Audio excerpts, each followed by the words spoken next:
Hey, today we're out at Jaime's property at, what's the address? 1601 Comanche Trail. 1601 Comanche Trail. As you can see, we do have the new shingle that from Atlas Pinnacle, the Weatherwood, that we are going to be trying to attempt our repair with. This is the old shingle he currently has on the roof now. From the beginning, you can kind of see the dimensions are way off, okay? You can see the old shingle is about 39 inches.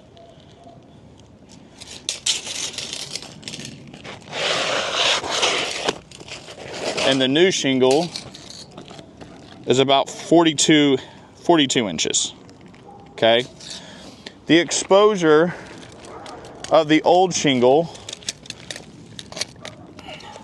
is about 5.5. See right there, about 5.5.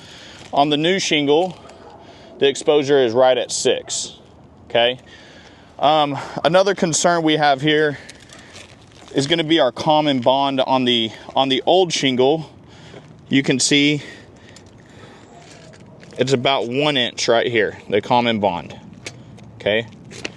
On the new shingle, our common bond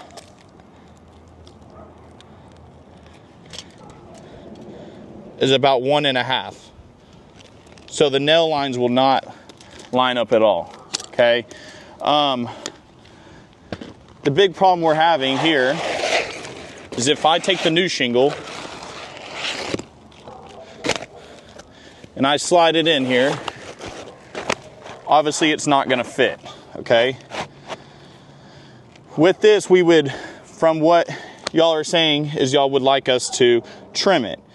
Well, if we trim the shingle, manufacturer specs tell us that not to cut a shingle in the field. Now, if we do it in the valleys, it's more okay because they're more reinforced. You got your ice and water, you got your valley metal. Obviously at the ends, you have your starter and stuff like that. So those are places for that to run off on. On this, where do we trim it? Do we trim it here? Do we trim it here? Where do y'all want us to trim it, okay? Say we do trim it, okay? We get the shingle in.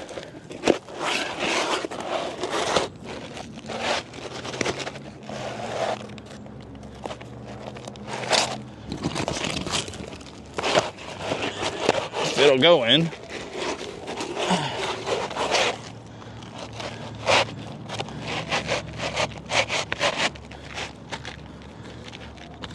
We still have that exposure.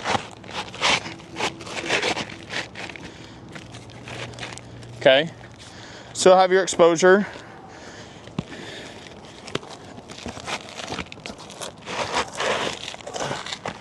Right there.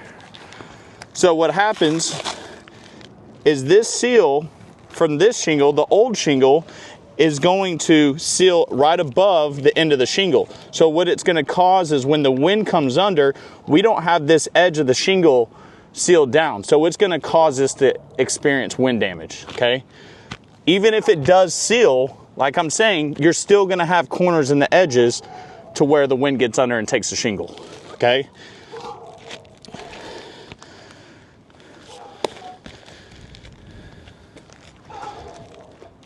Another problem is when we nail, we're not going to be hitting this, we're not going to be hitting the other shingle because it's to the exposure on this shingle.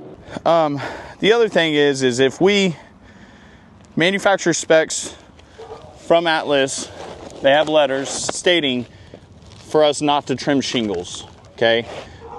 So this shingle is not compatible with the old shingle, okay? If we trim the top, it's not gonna difference anything because we're still gonna have our exposure still gonna be at 6 inches compared to 5.5. If we trim the bottom of the shingle, what's gonna happen is you're gonna be tearing into your sealant on this right here. So if we trim the bottom of the shingle, that doesn't work because our seal is there. Okay, so if we take it a 1/2 inch up, we're cutting into the seal. Now we're not going to have this seal down, and it's going to tear that up. Manufacturer specs say that we cannot cut a shingle in the field of a slope. This shingle, again, is not compatible with the old shingle that we have here. And you can see on the old shingle, here's our nail strip, here's our nail strip. So you're looking at about a 2-inch nail strip on this. You're looking at about a 3/4 of an inch to an inch on this. So these shingles will not line up, and the more repairs we attempt to do, what's going to happen is the nail pattern is going to be way off, and we're going to experience a lot of wind damage on this. Prove that this is Atlas Weatherwood right here. I'll flip it over so you can see the specs on it. There's the Atlas symbol there. And you can get this barcode down here as well. Here, let me turn it around. Yeah, get all that barcode. Just go all the way down the sealant strip.